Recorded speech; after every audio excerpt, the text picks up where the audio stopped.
Madame, Messieurs, merci de nous rester fidèles sur la chaîne WAB Info TV. Bienvenue dans cette nouvelle émission de cryptage. J'ai le plaisir, en tout cas, de recevoir dans cette émission un jeune de la ville de Goma. Il s'agit de Meshak Mbavumodja. Il est porte-parole urbain du parti politique Action des volontaires pour la relève patriotique AVRP. Monsieur Meshak, bonjour et bienvenue dans cette émission. Merci, bonjour et bonjour à ceux qui nous suivent à la maison. Ok. Alors dans cette émission, on va parler avec lui du rôle des jeunes dans le processus électoral en République démocratique du Congo. Et alors, Monsieur Meshak, donc quel est le rôle des jeunes dans le processus électoral en République démocratique du Congo à cette période où nous sommes en train d'aller vers les élections déjà à 4 mois? Oui, il y en a à boire et à manger dans votre question. Du rôle d'un jeune dans les processus qui est en cours, surtout en République démocratique du Congo. Et là, je vais intervenir comme étant un jeune politique, un jeune aussi conscient du défi qu'est recouvre le Grand Congo. Alors, ceci, il y a très longtemps, nous avons vécu dans ces pays où les jeunes n'étaient que des manipulateurs. Les jeunes n'étaient que manipulés par des vieux, où on voyait ces deux jeunes qui se battaient toujours pour des campagnes de gens, malheureusement, qui ont eu à décevoir la jeunesse, dans le sens où, ils n'ont pas été capables de défendre ce qui a été l'élevé de la population, c'est-à-dire ôter très haut la voix et la souffrance de la population. Et aujourd'hui, on s'est dit non, on en est marre, surtout que nous sommes au cours d'une période électorale. Et c'est aussi un temps pour moi d'appeler la jeunesse, de prendre conscience que nous ne devons plus continuer à rester, entre guillemets, être manipulés par les politiques de mauvaise foi. Et d'ailleurs, on doit les reconnaître. C'est aujourd'hui la jeunesse qui fait une grande portion de la population congolaise. C'est qu'aujourd'hui, il y a nécessité à la jeunesse de prendre conscience et de reconnaître qu'il a un rôle important à jouer dans les processus qui courent dans notre pays. Maintenant, là, vous venez de parler un peu de plainte et de ce que les jeunes se victimisent, mais les vrais rôles, ou l'apport des jeunes en cette période, c'est quoi? Qu'est-ce que les jeunes doivent faire? Effectivement, comme je le disais, c'est la jeunesse qui prend une grande portion dans notre pays. Et comme aujourd'hui, nous sommes en train de parcourir un moment électoral, je pense à la jeunesse. Comme nous sommes dans un pays où l'analphabétisation est assez à un taux élevé, je pense que pour le jeune conscient, et quand là je parle des jeunes conscients, je parle des jeunes qui ont au moins le minimum de conscience du défi qui est pour le pays. Et c'est à lui de se dire, comme c'est une voie démocratique, faire les élections. Alors, étant que jeune, je dois jouer mon rôle, non seulement de contribuer ou de participer à l'exercice qui est démocratique, celui des élections, mais également de prendre aussi le courage de passer à l'action de la sensibilisation à nos mamans, peut-être qui n'ont pas eu la chance de fréquenter l'école, qui n'ont pas eu avoir une connaissance de ce qui est de l'organisation démocratique. Alors, je pense, nous étant que de jeunes, nous devons nous assumer, nous devons prendre notre responsabilité. Nous ne sommes plus là pour porter peut-être les drapeaux, non. Mais vous êtes la jeune, jeunesse. Oui.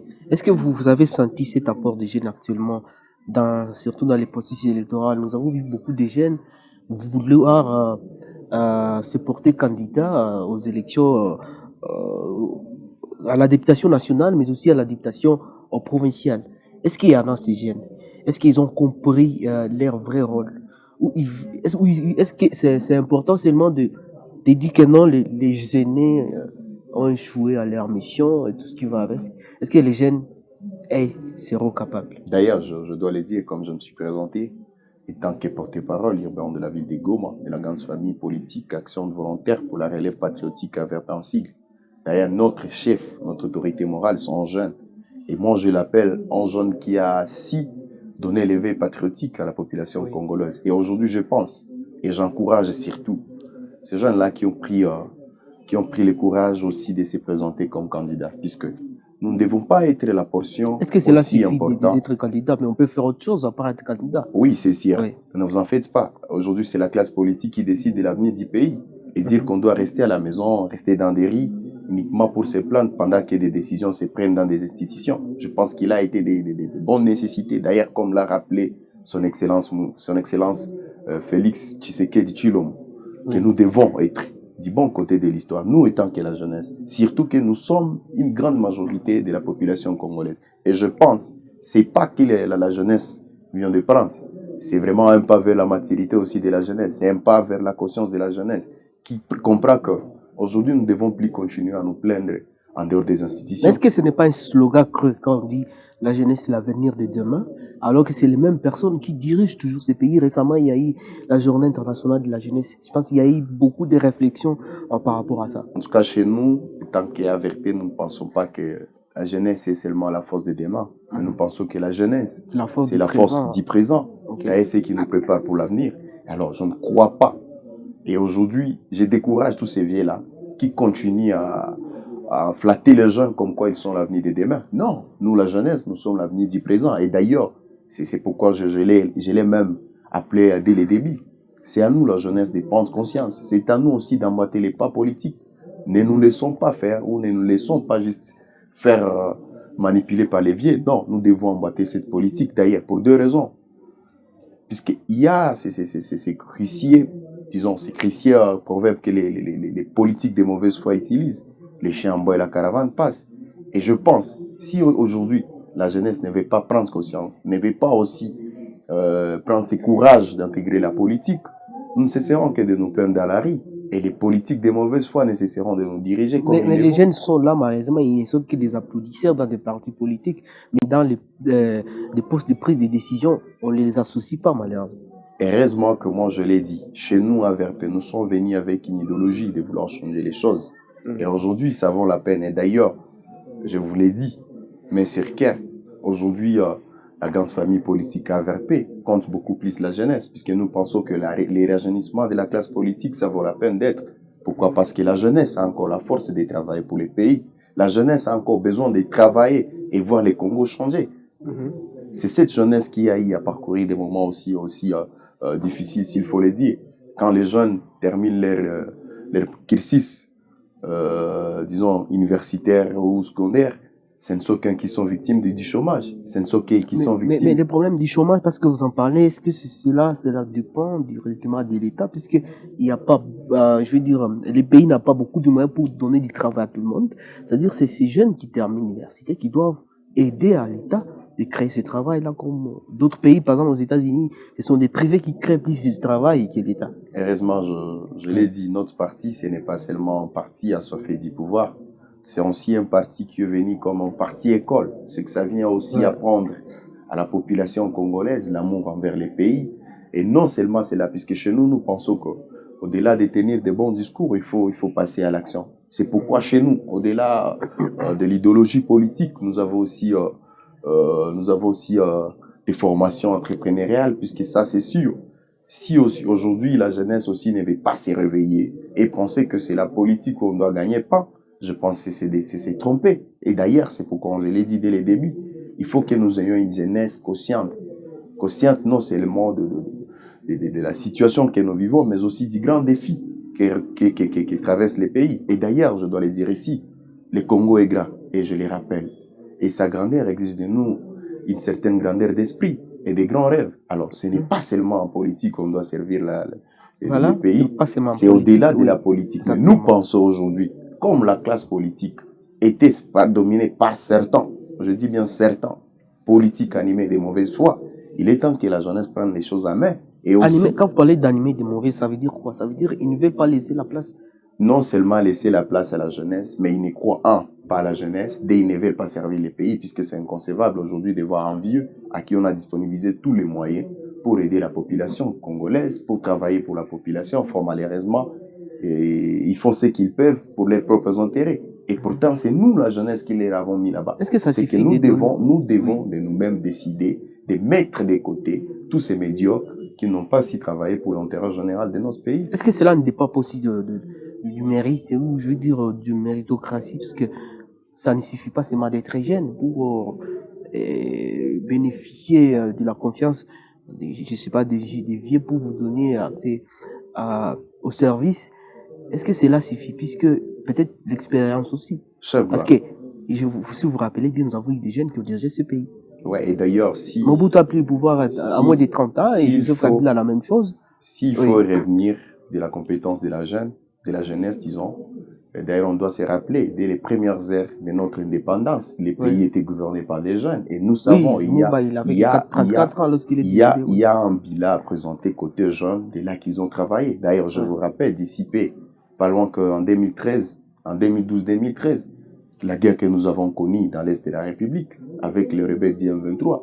Je vais vous rappeler que c'est un jeune qui a si fourni des efforts pour que cette graine, Mamadou Dala Mustafa, des mémoire. C'est qu'aujourd'hui, je pense pas que ça, c'est un débat à faire. On a aussi un président jeune, Joseph Kabila. Effectivement, oui. je vais dire ça, c'est un faux débat, dire qu'il n'y a pas de jeunes compétents. D'ailleurs, je vais vous rappeler, là qu'il y a la jeunesse, il y a une certaine sériosité, puisque nous avons vu des vieux, une fois élus au Parlement, ils vous disent que moi, je n'ai plus à faire. Tandis que si c'est la jeunesse à qui nous pouvons faire confiance, ce sont des gens qui ont encore besoin de protéger leur carrière politique.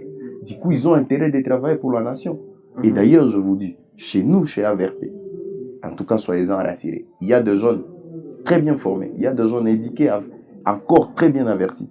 Okay. Puisque chez nous, il ne suffit pas juste d'être jeune physiquement, mais aussi il faut être jeune, il faut prouver une certaine capacité d'être jeune mentalement. Quelqu'un qui sera capable de s'adapter aux différentes difficultés qui recourent le pays et y apporter des solutions. Quelqu'un qui sera capable de rassembler le jeune, pas rassembler le jeune pour des antivaleurs, mais plutôt rassembler le jeune pour discuter de l'avenir du pays, pour discuter de questions essentielles qui concernent notre pays, puisque l'avenir de ces pays dépend de nous, la jeunesse. L'avenir de ces pays dépend de nous et de notre comportement, dépend de notre considération, de notre responsabilité que nous portons envers ces pays, puisque c'est inconcevable aujourd'hui de dire que non, la jeunesse, c'est la force d'aujourd'hui et de demain.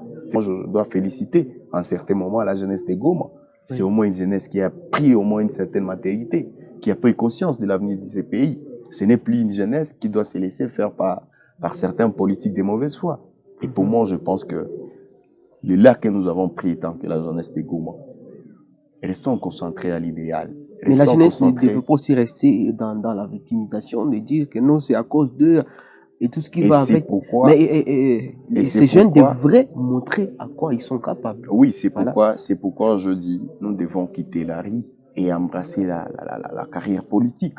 Et nous ne devons pas embrasser la carrière politique aussi pour faire ce qui nous ont précédés, mais pour faire les choses autrement. Puisqu'aujourd'hui, si aujourd'hui on prenait aussi les choses avec une certaine légèreté, juste embrasser la carrière politique et se taper de l'argent, sinon ça ne serait pas intéressant. Aujourd'hui, nous avons besoin des jeunes, je dis bien des gens très conscients, qui ont une certaine conscience envers ces pays. Puisque je vous dis, de nulle part ne viendra quelqu'un qui pourra sauver ces pays, à part nous. À part nous. C'est nous qui avons la responsabilité de sauver ces pays. Il y a des viens qui ont enterré ces pays. Mais c'est à nous de prendre conscience, c'est à nous de nous battre. Et d'ailleurs, je dois les souligner, nous n'allons plus continuer aussi avec ce genre d'applaudir les gens puisqu'ils ont fait des bons discours à foncer. Ça, non. Et malheureusement, nous devons nous contenter. C'est ce qui est vraiment des coutumes dans plusieurs partis politiques. Malheureusement, pas chez nous, puisque je l'ai dit, chez nous, nous ne sommes pas là juste pour des discours ou des discours. Nous sommes venus avec l'idéologie. L'autorité morale a dit, on applaudit. Non. En tout cas, chez nous, d'ailleurs, je dois les souligner, vous recadrer. Chez nous, il n'y a pas question d'autorité morale. Chez nous, nous les prenons comme un président. Un président qui peut partir, puisqu'il y a un mandat. Il n'est pas là comme si c'est un empire. Mais en d'autres termes, on l'appelle l'autorité morale, même si ailleurs, mais pas, est président. Je l'ai dit bien. Ce sera les seuls qui chantent. Amen. Ailleurs, on l'appelle autorité morale, mais chez nous, il n'y a pas de souci si on l'appelle les camarades. Et pour nous, d'ailleurs, je l'ai rappelé, chez nous, ce n'est pas un parti politique d'un individu, c'est un parti de tous les Congolais. Et d'ailleurs, pour exagérer, c'est un parti de tous les patriotes congolais. Mais on remarque toujours que dans plusieurs partis politiques, une dictature à outrance. Parce qu'on ne laisse pas la parole, par exemple, aux autres de parler forcément que ça soit l'autorité morale ou, si vous voulez, le président qui prenne la décision définitive. Heureusement que vous avez dit dans d'autres partis politiques, mais pas chez AVRP jusqu'à preuve du contraire, puisque c'est un parti qui est venu avec une idéologie d'élevée patriotique et de prise de conscience. Puisque d'ailleurs, je dois le dire, si on ne se mettait pas à travailler sur le mental, sur la mentalité de la population congolaise, ne vous en faites pas, on n'aura que les mêmes résultats. C'est pourquoi chez nous, on mise beaucoup plus sur le mental de la population, notamment sur les trois piliers du civisme, du patriotisme et de la bonne gouvernance. Mais l'éducation civique et électorale, malheureusement, ça ne se fait pas dans le parti politique.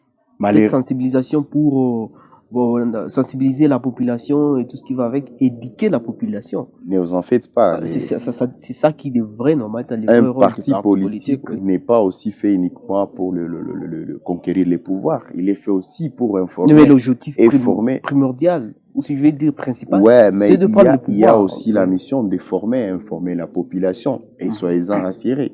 Chez nous, étant qu'AVRP, chaque jeudi, nous avons une école du parti. Et c'est là où on discute de tout sauf de rien. Puisque même si on peut se dire que non, on fait la politique sans pour autant éduquer les jeunes qui vont prendre les pouvoirs, ça ne serait avant. Alors nous, on ne veut plus répéter les mêmes pratiques comme ceux qui nous ont précédés. Merci beaucoup. Oui, on va terminer cette émission. Je vous pose la dernière question. Quelles actions il faut entreprendre pour maintenir la motivation et l'engagement des jeunes Congolais après les élections? Après les élections. Oui. Je pense que c'est simple. Un jeune qui est conscient de toutes les difficultés qui recourent le pays, ça ne vaut même pas beaucoup pour les former ou l'éduquer. C'est quelque chose de simple. C'est à lui de même. Quand par exemple, je m'en vais directement, quand nous avons, puisque c'est actuel d'ailleurs, les problèmes de l'eau, nous avons des problèmes dans nos robinets, l'eau ne coule pas. Est-ce que pour ça, il faut encore motiver un jeune de dire que non, il y a ces difficultés d'avoir de l'eau en ville de Goma? Non, soyons-en sérieux. Il suffit que la jeunesse aussi reconnaisse sa part des responsabilités, puisqu'on ne sera pas aussi là juste pour attribuer les fautes aux autres. Nous devons aussi reconnaître notre part des responsabilités. Merci beaucoup. Alors, dans 30 secondes, de votre dernier mot, quel message vous adressez à toute la jeunesse, des Goma en particulier et du Nord Kivu en général? En tout cas, c'est simple. Les jeunes comme moi, j'en cesserai de les répéter dans toutes les émissions et souvent dans votre studio. Le Congo est grand et sa grandeur exige de nous la grandeur d'esprit et de grands rêves. Il n'y aura pas quelqu'un qui fera de ce Congo mieux que nous, les Congolais. Il faut reconnaître, nous étant que la jeunesse, nous avons une importante responsabilité d'aider ces pays. Et on ne va pas aider ces pays par de bons discours. Nous devons aider ces pays en passant par l'action. Et l'action purement civique, patriotique et de la bonne gouvernance. C'est-à-dire, un jeune ne doit pas aussi aider ces pays en se caractérisant dans des antivaleurs, genre des corruptions et tout ce qui va avec. Et je pense qu'il est temps aussi à nous, la jeunesse, de continuer d'embrasser la carrière politique pour aussi occuper des postes de décision et aider ces pays d'aller de l'avant. Merci beaucoup, Monsieur Méchac. C'était un plaisir de vous recevoir dans cette émission.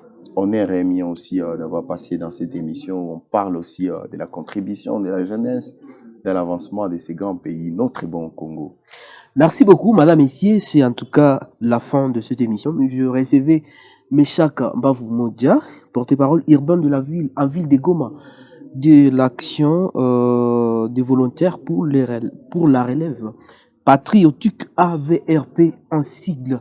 Je vous fixe un autre rendez-vous la semaine prochaine avec le même plaisir, avec un autre invité et notre sujet. Restez branchés sur votre chaîne, partagez nos vidéos massivement et ça nous fera un très grand honneur. Au revoir.